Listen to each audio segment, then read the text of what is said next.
오늘의 말씀은 여러분이 잘 아는 이야기입니다. 요한복음 4장 7절 말씀, 한 여인이 우물가에 물을 기르러 가고 있습니다. 4장 7절 말씀 좀 띄워주실게요. 네, 자, 다 같이 한번 읽어볼까요? 시작. 사마리아 여자 한 사람이 물을 기르러 왔음에 예수께서 길 가시다가 피곤하여 우물 곁에 그대로 앉으시니, 아닌가요? 네. 자, 앉으시니, 어디죠? 그대로 앉으신 때가 6시쯤 되었더라. 6시는 정오 무렵입니다. 이스라엘의 정오는 정말 더운 시간입니다. 왜 이 시간일까요? 이 여인은 더위를 못 느끼는 체질일까요? 요한복음 4장 15절 말씀 우리 다 같이 한번 읽어보겠습니다. 시작. 주여, 그런 물을 내게 주사 목마르지도 않고 또 여기 물 기르러 오지도 않게 하옵소서. 네, 이 여인도 정오에 이렇게 물을 기르러 오는 것이 많이 힘들어했다는 것을 알 수 있습니다. 참 이상하지요? 힘들면은 시원할 때 물을 기르러 오면 되는데 여인은 왜 이 시간이었을까요? 물 기르러 오는 거 싫지만 사람들 만나는 게 더 싫었던 것입니다. 그래서 예훈이가 언제 그 밸런스 게임 했었죠. 싫은 거 또 더 싫은 거 이렇게 하잖아요. 근데 선생님 그때 기억이 잘 안 나는데 뭐 했는지 기억이 안 나는데 똥맛 카레 그런 거 했나요? 카레 맛똥 그런 거 했나요? 기억이 잘 안 납니다. 근데 이 사마리아 여인에게는 땡볕에 물 떠오기, 또 사람들의 수군거림 조롱하는 눈빛 느끼기, 이렇게 딱 하면 땡볕에 물 떠오기 이렇게 하는 거예요. 그리고 몸이 힘든 거, 마음이 힘든 거 딱 했을 때 몸이 힘든 거 선택하는 거예요. 그래서 여인은 오늘도 어김없이 우물가에 물들어 갔습니다. 요한복음 4장 9절 말씀 한번 볼까요? 제가 읽어볼게요. 사마리아 여자가 이르되 당신은 유대인으로서 어찌하여 사마리아 여자인 나에게 물을 달라고 하나이까 하니 이는 유대인이 사마리아인과 상종하지 아니함이로라.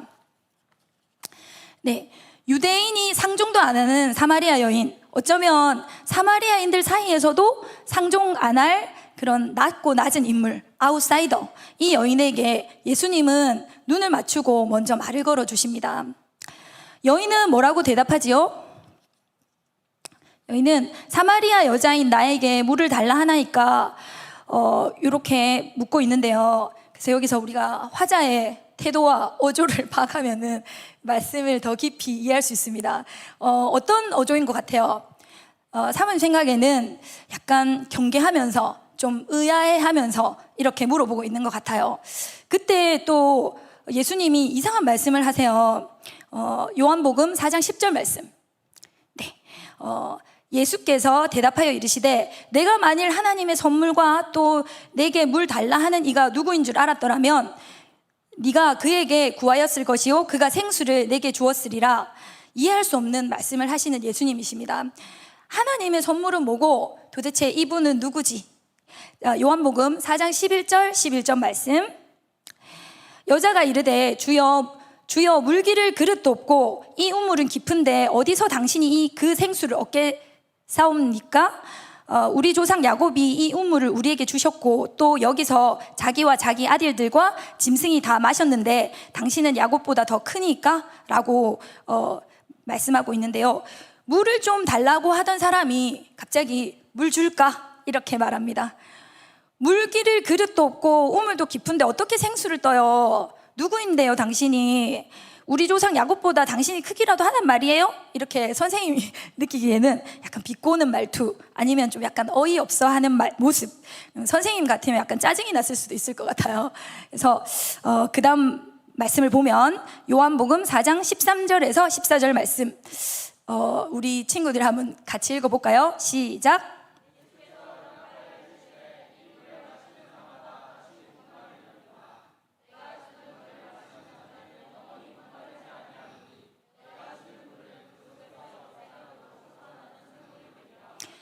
예수님께서 이렇게 말씀하시니까, 자, 그 다음 요한복음 4장 15절 말씀도 같이 한번 읽어볼까요?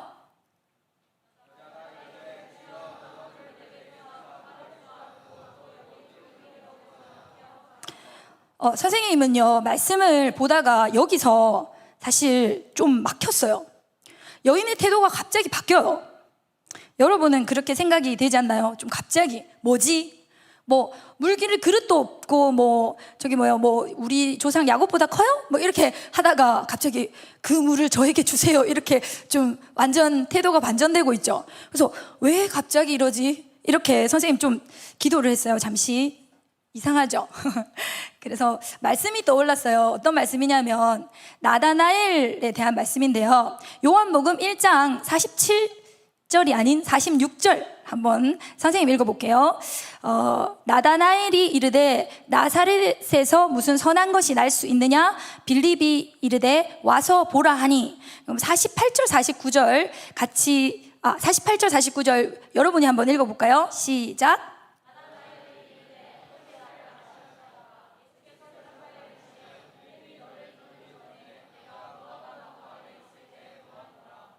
49절.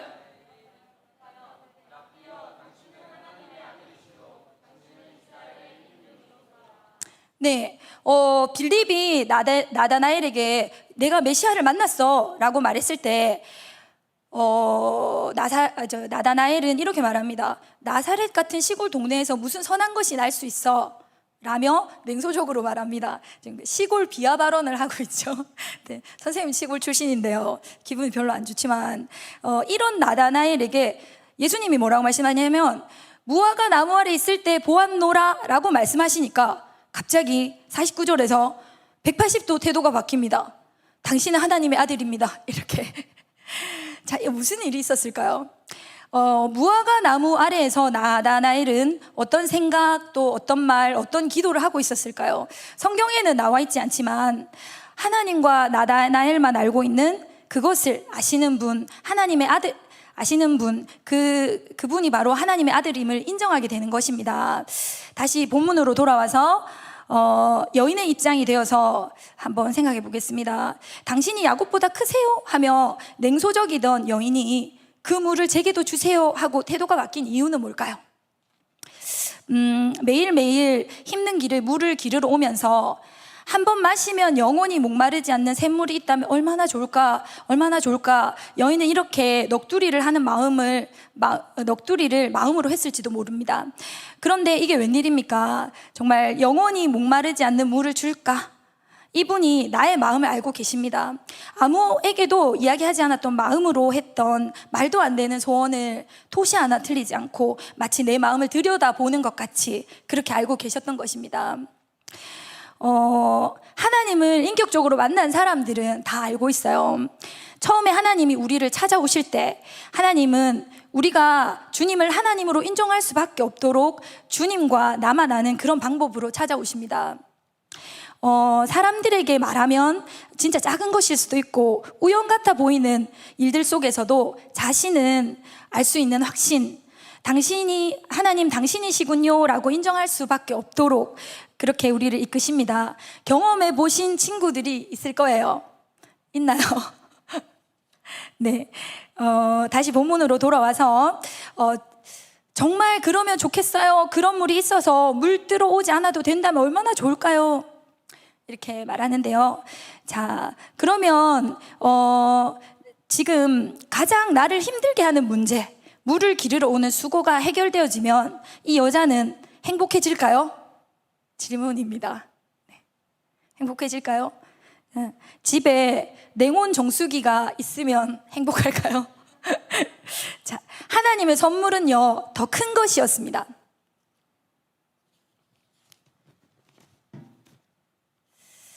여인의 고통의 근원을 고쳐주시고 싶었던 거예요. 치료가 있고 치유가 있어요. 치료는 증상을 없애는 거예요. 암세포를 없애기 위해서 수술을 하고 항암을 하는 것. 치유는 병의 원인을 없애는 거예요. 암이 다시 생기지 않도록 식생활을 바꾸고 운동을 하고 마음의 평안을 찾아야 하는 것, 그런 겁니다. 이 두 가지를 다 해야지 재발 없이 진짜 건강해질 수 있거든요. 우리 예수님은 우리의 지금 가장 아픈 부분을 고쳐주시는 치료자 되시고 다시는 그런 아픔으로 아파하지 않도록 고통의 근원을 고쳐버리시는 치유자 되심을 믿으시기를 주님의 이름으로 축복합니다. 아멘. 이 여인의 고통의 근원은 무엇이었을까요? 이 여인의 고통의 근원을 고치시기 위해서 예수님은 여인의 가장 아픈 부분을 그 아픈 부분에 바로 수술칼을 갖다 대십니다. 여인의 가장 아프고 숨기고 싶은 부분을 물어보십니다. 자, 요한복음 4장 15절에서 17절 말씀인데요. 제가 한 절, 여러분이 한 절 읽도록 하겠습니다. 자, 제가 먼저 읽을게요. 주여, 그런 물을 내게 주사 목마르지도 않고 또 여기 물 기르러 오지도 않게 하옵소서. 여자가 대답하여 이르되 나는 남편이 없나이다. 예수께서 이르시되 네가 남편이 없다 하는 말이 옳도다. 너에게 남편이 5이 있었고 지금 있는 자도 네 남편이 아니니 내 말이 참되도다. 영원히 목마르지 않는 물을 제게도 주세요 라고 했는데 예수님 뭐라고 하죠? 자, 먹어 이렇게 하시지 않고 네 남편을 불러와라. 남편 없어요. 알아. 5명이 있었고 지금 있는 사람도 네 남편 아니지? 네 말이 맞다. 주님은 다 아십니다. 차라리 잘 됐습니다. 그렇게 숨기고 싶었고 아무렇지도 않은 척 하는 것이 얼마나 힘들었는데 주님 앞에서는 통하지가 않습니다. 이 여인이 우물가에 아무도 없는 시간에 가는 것도 사람들이 수군거림 또 손가락질 받는 것이 죽기보다 싫었어였을까요? 그래서 당당한 척, 더 밝은 척, 괜찮은 척, 행복한 척 하는 것이 너무 힘들어서일 수도 있겠다라고 생각했습니다. 가면을 쓰고 사는 일이 얼마나 큰 에너지가 드는 일입니까? 사람들 만나서 진짜 내 모습이 아닌 모습으로 살다가 집에 오면 번아웃이 됩니다. 누워 있어야 돼요. 가족들은 게으르다고 하는데 사실은 게으른 게 아니에요. 진짜로 손가락 들 힘이 없는 겁니다. 정말 이런 분은 처음입니다. 나를 아는 분, 나보다 나를 더 잘 아시는 분. 그래요, 저는 원래 그래요, 나 안 괜찮아요, 이렇게 못나고 아파요. 그런데 이상합니다. 한 번도 느껴보지 못한 자유함, 나한테조차 들키고 싶지 않았던 진짜 내 모습, 내 진짜 모습을 눈치채면 다 도망가고 나를 버릴 줄 알았는데 이런 내 모습을 아는데도 따뜻한 눈빛으로 네 말이 맞다, 네 말이 참되다, 비난도 평가도 충고도 하지 않으시고 있는 그대로, 있는 모습 그대로 나를 수용해 주고 계십니다. 너를 안다, 네가 얼마나 아팠는지 얼마나 외로웠는지 안다 라는 눈빛으로 내 상처받은 마음으로 감싸 안아주십니다. 내 마음의 가장 깊은 것도 아시는 분, 그분을 만난 것입니다. 수도꼭지처럼 눈에서 물이 자꾸 나옵니다. 네. 여인이 눈물을 흘렸다는 건 성경에 안 나오는데요, 선생님이 묵상하면서 그랬을 것 같아요. 선생님도 맨 처음에 예수님 만났을 때 그랬거든요. 회사가 엄청 멀었어요. 엄청 멀었는데 버스 안에서 찬양을 들었거든요. 그러면 진짜 계속 울고 다녔어요. 진짜 사람들이 쳐다보다가 막 눈물이 줄줄 나는데 얼굴이 웃고 있어. 자리 막 비켜주고 미친 여자다 이렇게 피하고 얼마나 무서웠을까요? 네. 자, 이 여인의 고통의 근원은 무엇이었을까요? 그것은 분리였습니다. 이 본문은 사별에 의한 형사치수 뭐 이런 거였는지 모르겠지만 어쨌거나 5번의 찢겨진 마음, 더 상처받을 때도 없는 너덜너덜해진 마음이지 않을까요? 이 사마리아 여인은 그저 행복하고 싶었습니다. 버림받지 않기 위해 죽을 만큼 노력해야 했습니다. 결과는 늘 똑같았습니다. 1번, 2번 분리를 겪으면서 이번엔 다를 거야, 이 사람은 다를 거야 라고 생각하지 않았을까요? 짧은 행복 뒤에는 점점 더 깊어지는 절망, 일단 사람을 못 믿을 것 같아요. 여기저기 아물지 않은 상처가 한두 군데가 아니라서 주위만 건드려져도 까칠해집니다. 기억하기도 싫은 기억이 그래서 마음 깊숙이 억지로 눌러놓았던 기억들이 비슷한 분위기, 상황이 될 때 불쑥불쑥 튀어나와서 스스로를 조절할 수가 없을 때가 있어요. 사람들이 다 떠납니다. 점점 더 고립되는 거예요. 텅 빈 마음, 내가 누구인지도 모르겠고 내 존재가 이 세상에서 사라져버릴 것 같은 느낌, 진짜 죽으면 이 고통이 끝이 날까? 이런 생각까지 들지 않았을까요? 그때 어디선가 들은 메시아에 대한 이야기가 생각이 납니다. 요한복음 4장 25절 말씀 다 같이 한번 읽어보겠습니다. 시작. 여자가 이르되 메시아 곧 그리스도라 하는 이가 오실 줄을 내가 아노니 그가 오시면 모든 것을 우리에게 알려주시리라. 그분이라면 끝이 없는 이 공허함을 채워주시지 않을까? 이 고통뿐인 인생은 어디에서 와서 어디로 가는지 모든 것을 설명해 주시지 않을까?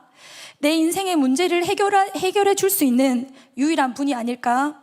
그때부터 이 여인의 마음에 소원이 생겼어요. 그분을 만나고 싶다. 나 같은 부정한 사마리아 여인을 만나 주실까?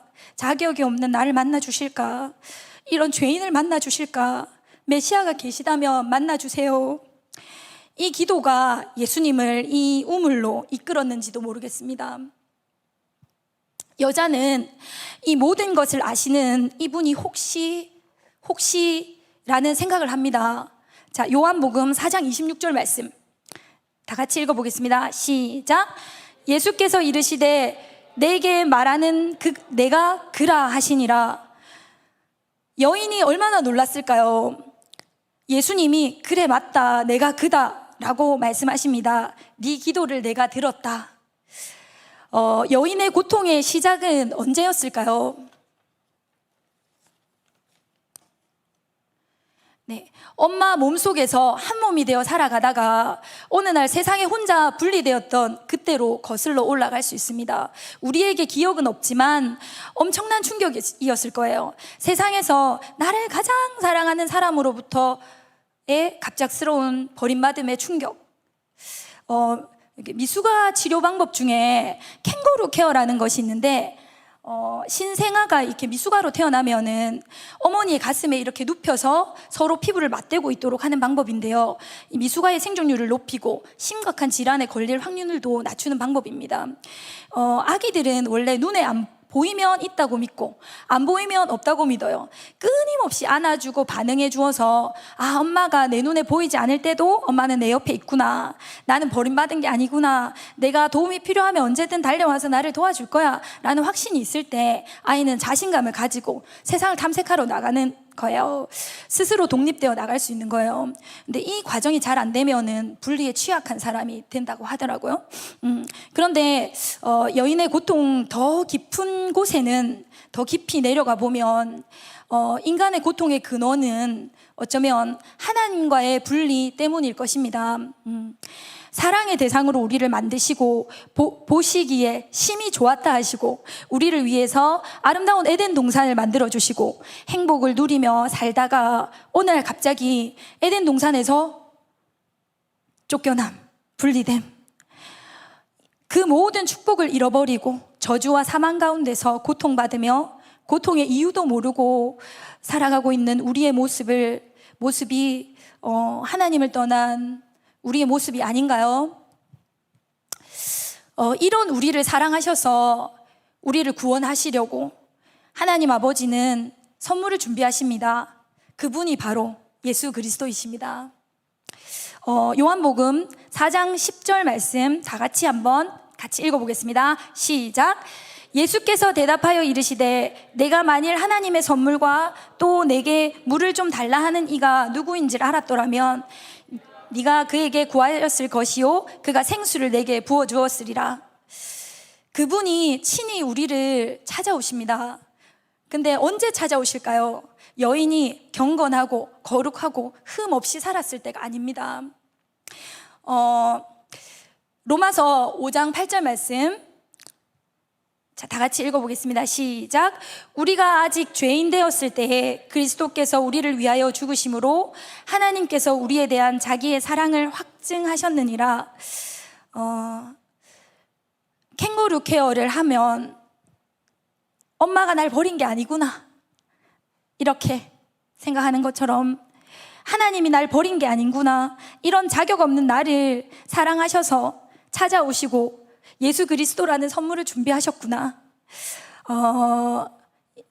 단절되었던 하나님과의 관계가 예수님으로 다시 연결이 되었습니다. 이 여인에게 가뭄으로 말라버려 쩍쩍 갈라져 있는 여인의 마음에 생수가 부어집니다. 이거 바로 뭐죠? 이게 바로 뭐예요? 쩍쩍 갈라진데 물을 대는, 여러분 뭐죠? 물댐 교회. 네, 물댐 교회. 진짜 멋진 이름인 것 같습니다. 네. 네. 주님을 만났기 때문에 이제 특송하고 가야 됩니다. 네, 특송을 준비했는데요. 지난번 같이 갑자기 설교가 너무 빨리 끝나가지고 막 찬양단 갑자기 맨발로 막 튀어나오고 그랬다더라고요. 그래서 짧아질까봐 특송 준비했습니다. 은혜 받으시기 바랍니다.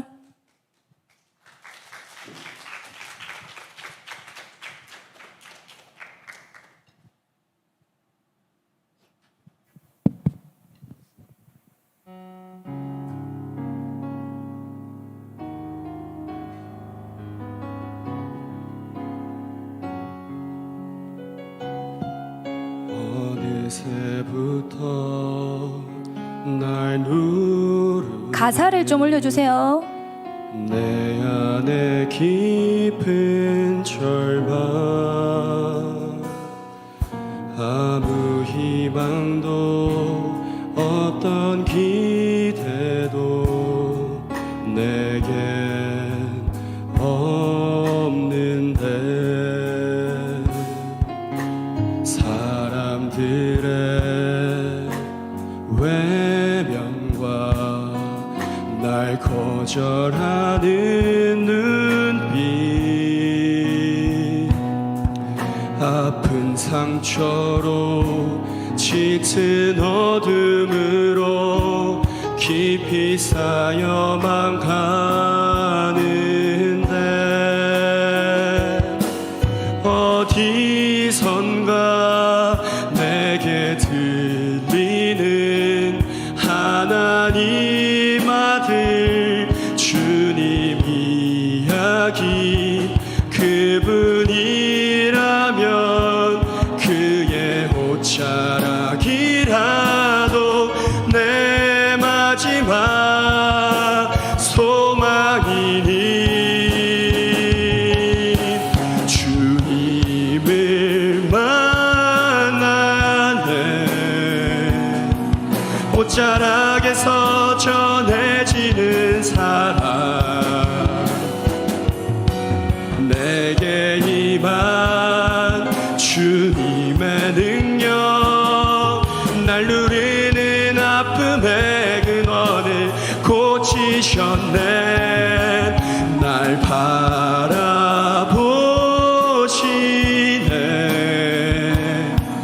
나의 연약함 주님은 아시네 깊은 절망에서 날 자유케 하신 사랑 나 찬양해 어디선가 내게 들리는 하나님 아들 주님 이야기 그분이라면 그의 옷자락이라도 내 마지막 소망이니 주님을 만나네 옷자락에서 전해지는 사랑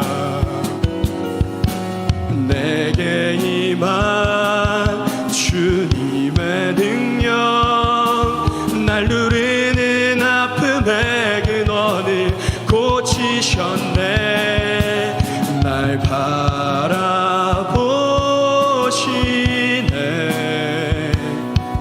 나의 연약함 주님은 아시네 깊은 절망에서 날 자유케 하신 사랑 나 찬양해 깊은 절망에서 날 자유케 하신 사랑 나 찬양해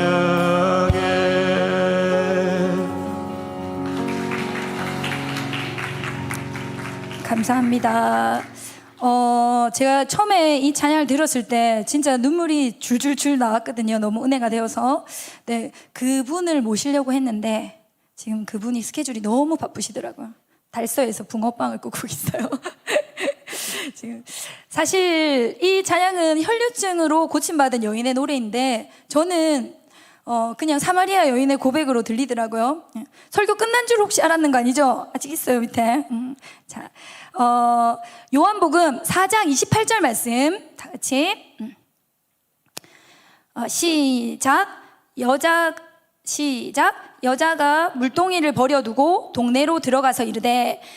저는 이 물동이를 버려두고 하는 이 부분을 묵상하는데 은혜가 되었습니다. 여인은 물동이를 왜 버려두고 갔을까요? 이 여인은 물을 마시지도 않았는데 갈증이 해결되었던 것입니다. 육신의 목마름이 아니라 여인의 갈증은 영혼의 갈증이었던 것입니다. 실제로 우리 황일구 목사님이 영혼의 양식이라는 제목으로 설교를 하신 적이 있거든요. 근데 요 바로 뒷부분에 나와요. 음식을 구하러 갔던 제자들이 음식을 권했을 때 예수님이 나에게는 너희들이 알지 못하는 영혼의 양식이 있다 이렇게 하시는데 이 여인은 아마 영혼의 음료를 마셔서 이제 갈증이 다 해결되어서 물동이를 버려두고 마을로 달려갑니다. 요한복음 4장 29절 말씀 다 같이 한번 읽어보겠습니다. 시작. 내가 행한 모든 일을 내게 말한 사람을 와서 보라. 이는 그리스도가 아니냐.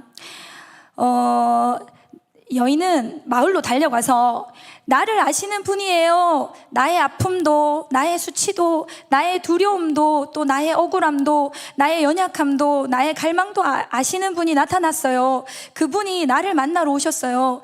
있는 모습 그대로 나를 사랑하신대요 하면서 전도를 해요. 제가 여기서 예수님은 이 여인을 어떤 마음으로 바라보고 있었을까라고 조금 생각을 해봤습니다. 물동이를 버려두고 달려가는 여인을 보며 예수님은 고작 내가 너를 안다는 사실이 그렇게 기쁘니 진짜 하나님의 선물은 그 정도가 아니야. 아들을 죽이시기까지 너를 사랑하셔. 내가 누구인지 아니? 너를 내 생명보다 사랑해. 밸런스 게임을 한 번 더 해보면 내가 십자가에서 찢기는 거, 네가 저주받아서 지옥 가는 거 이렇게 딱 했을 때 십자가에서 내가 찢기는 거를 선택하시는 분이십니다. 지금은 이야기해도 이해하지도 상상하지도 못할 거다 하면서 혼자 독백하시지 않으셨을까요? 요한복음 4장 30절 말씀. 그들이 동네에서 나와 예수께 오더라. 네. 39절 41절에도 읽진 않았지만 그 동네 중에 많은 사마리아인이 예수를 믿는지라 믿는 자가 더욱 많아. 이런 말씀들이 나오는데요. 사람들을 피하며 다니던 여인이 온 동네 사람들을 다 전도합니다. 주님을 만난 여인에게서 생수의 강이 흘러넘쳐서 동네를, 수가성 동네를 다 생명수로 적시고 2000년이 지난 지금 이곳에 우리에게도 지금 흘러나오고 있습니다. 이 주님을 만나고 싶지 않습니까? 청소년 여러분. 네. 힐링 페스티벌 7번 남았고요. 쉐이커스 예배 정말 진짜 뜨겁죠? 정말 은혜됩니다. 그리고 또 히즈 캠프. 주님께서 이 뜨거운 여름에 은혜의 장소들을 우리에게 이렇게 많이 준비해 주셨습니다. 우물가에 걸터 앉아서 여인을 기다리고 계셨던 것처럼 그곳에서 저와 여러분을 기다리고 계십니다. 이 놀라운 하나님의 선물을 다 받아 누리는 사랑하는 우리 물댐 청소년들 다 되기를 주님의 이름으로 축복합니다.